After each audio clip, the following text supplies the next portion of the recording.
केजरीवाल ने दावा किया कि दिल्ली में रोजाना 10 महिलाओं का अपहरण होता है, लेकिन भाजपा और अमित शाह इस पर कुछ नहीं करते। उन्होंने भाजपा पर आरोप लगाया कि उनकी प्राथमिकता केवल विधायकों को खरीदने और सरकार को गिराने की है, न कि महिलाओं की सुरक्षा पर ध्यान देने की। संभल के बहाने योगी आदित्यनाथ का विपक्ष पर वार। संभल में प्रशासन की चेकिंग के दौरान पुराने मंदिर का पता चला।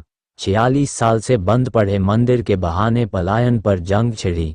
अब यूपी विधानसभा में योगी आदित्यनाथ के आक्रामक तेवर से साफ है कि संभल पर ये सियासत अब काफी आगे निकल गई है।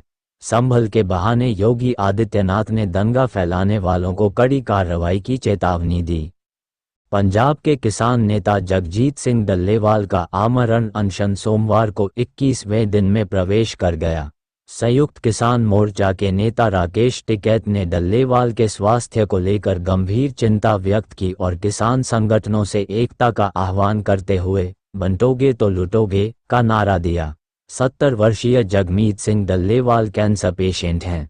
वह फसलों पर एमएसपी की कानूनी गारंटी सहित किसानों की अन्य मांगों को लेकर 26 नवंबर से पंजाब और हरियाणा के बीच खनौरी बॉर्डर पर आमरण अनशन पर हैं। अंबाला, सोनीपत और हिसार सहित हरियाणा में कुछ स्थानों पर सोमवार को किसानों ने खनौरी और शंभू बॉर्डर पर विरोध प्रदर्शन कर रहे किसानों के समर्थन में ट्रैक्टर मार्च निकाला और डल्लेवाल के स्वास्थ्य पर चिंता व्यक्त की। शंभू और खनौरी में चल रहे आंदोलन के तहत किसान नेता सरवन सिंह पंधेर ने शनिवार को कहा था कि 18 दिसंबर को पंजाब में दोपहर 12 से 3 बजे तक रेल रोको विरोध प्रदर्शन किया जाएगा। महाराष्ट्र के ठाणे जिले में एक 3 तलाक का मामला सामने आया है, जहां एक शख्स ने अपनी बीवी को पर 3 तलाक दे दिया। आरोप है कि उस शख्स ने अपनी बीवी की पिटाई की और पैसे के लिए उसे परेशान करता रहा। इसी को लेकर पुलिस ने उसके खिलाफ मामला दर्ज किया है। सोमवार को पुलिस अधिकारियों ने ये जानकारी दी। ठाणे के शांति नगर पुलिस स्टेशन में तैनात एक अधिकारी ने पीटीआई को बताया कि पीड़िता ठाणे के भिवंडी इलाके में अपने पति के परिवार के साथ रहती थी। अब 26 वर्षीय पीड़ित महिला ने पुलिस को दी गई शिकायत में आरोप लगाया है कि मार्च 2022 से उसे परेशान किया जा रहा है। पीएम मोदी से मिले श्रीलंकाई राष्ट्रपति दिसानायके, रक्षा, ऊर्जा, रेलवे समेत हुए ये बड़े समझौते। श्रीलंका के राष्ट्रपति अनुरा कुमारा दिसानायके ने सोमवार को प्रधानमंत्री नरेंद्र मोदी के साथ दोनों देशों के बीच सहयोग को और ऊंचाई पर ले जाने सहित कई मुद्दों पर व्यापक बातचीत की। सितंबर में राष्ट्रपति बनने के बाद अपनी पहली विदेश यात्रा पर दिसानायके रविवार को नई दिल्ली पहुंचे। इस बैठक के बाद दोनों राष्ट्राध्यक्षों ने एक संयुक्त प्रेस वार्ता को संबोधित किया। पीएम मोदी ने प्रेस कॉन्फ्रेंस को संबोधित करते हुए कहा, मैं राष्ट्रपति दिसानायके का भारत में हार्दिक स्वागत करता हूं। हमें खुशी है कि राष्ट्रपति के रूप में अपनी पहली विदेश यात्रा के लिए आपने भारत को चुना है। आपकी इस यात्रा से हमारे संबंधों में नई गति और ऊर्जा का सृजन हो रहा है। मध्य प्रदेश में प्रधानमंत्री आवास योजना शहरी 2.0 की शुरुआत हो गई है। इस योजना में प्रदेश के जरूरतमंद हितग्राहियों के लिए 10 आवास बनाए जाएंगे। इस योजना का लाभ उन हितग्राहियों को दिया जाएगा जिन्हें किसी कारण से अब तक आवास योजना का लाभ प्राप्त नहीं हुआ है। नगरीय विकास एवं आवास विभाग ने इसको लेकर मैदानी अमले को निर्देश दे दिए हैं। प्रधानमंत्री आवास योजना शहरी 2.0 के आवेदन संबंधी जानकारी नजदीकी नगरीय निकायों से प्राप्त की जा सकती है। योजना के व्यापक प्रचार प्रसार के लिए केंद्र सरकार ने यूनिफाइड वेब पोर्टल पर भी जानकारी अपलोड की है।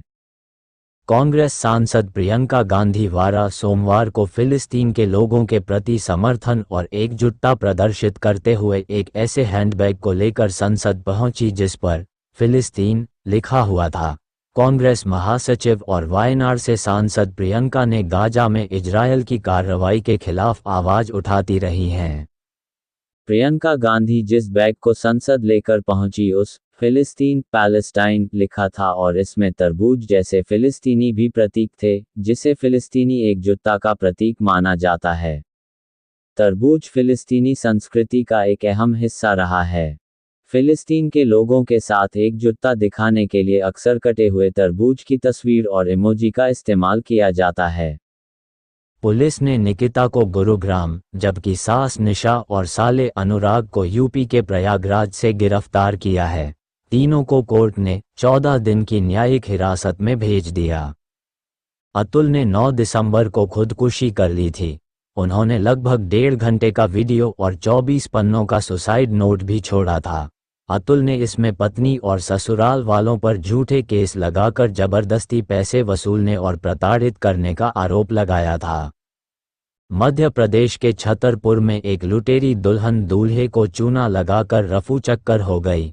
हिंदू रीति रिवाज से विवाह रचाकर जिस दुल्हन को दूल्हा अपने घर लेकर आया था, वही रात में दूल्हे को दूध में नशीला पदार्थ मिलाकर लाखों के जेवरात लेकर चंपत हो गई। दूल्हे को जब होश आया तो उसने खुद को लुटा हुआ पाया।